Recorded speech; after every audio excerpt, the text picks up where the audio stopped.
ఒక తెలుగింటి ఆడపడుచుకు కావలసిన అన్ని మంచి లక్షణాలు నీలో ఉన్నాయి. నీకు సహనంలో భూదేవికున్నంత ఓర్పుందమ్మాయి. నలుగురిని ప్రేమించి ఆదరించడంలో నువ్వొక అన్నపూర్ణవి. కష్టాల్లో ఉన్నవారిని ఆదుకుని మంచి మనసున్న లక్ష్మీదేవివి. పోటీలో గెలుచుకున్న డబ్బుని ఆ పసిపాపకి సాయంగా ఇవ్వగానే నీలో ఉన్న నిస్వార్థత నాకు తెలిసింది.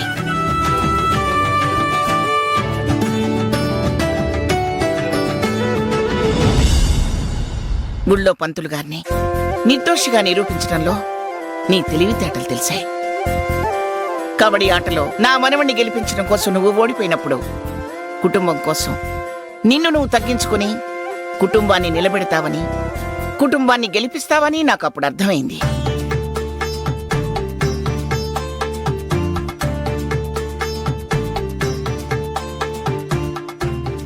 రాహుల్ ప్రమాదానికి గురైనప్పుడు అందరూ గాబరాపడి ఏదేదో చేయబోతుంటే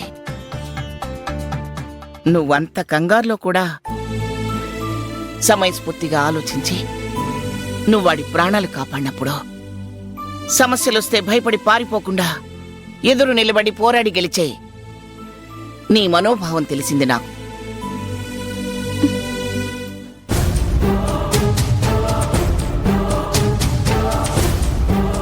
రాహుల్కి స్పృహ రాగానే నీ కళ్ళల్లో కదిలిన కంటతడి, వాణ్ణి వదిలి వెళ్ళలేక నీ మనసు పడే ఆరాటం నా మనవడి మీద నీకున్న ప్రేమను తెలియచేసింది. మా వేద పట్ల నువ్వు చూపించే జాగ్రత్త, వాసు పట్ల నీకున్న గౌరవం, బుడ్డది ఆ పసిదాని పట్ల నీకున్న ప్రేమ, అందర్నీ నీవాళ్లగా ప్రేమించే గొప్ప మనసుంది నీకు.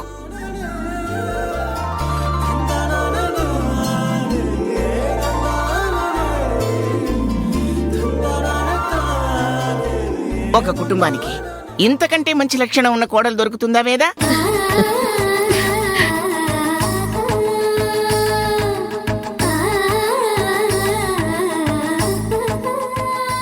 నువ్వు నా మనవడి కోసం పుట్టిందానివి.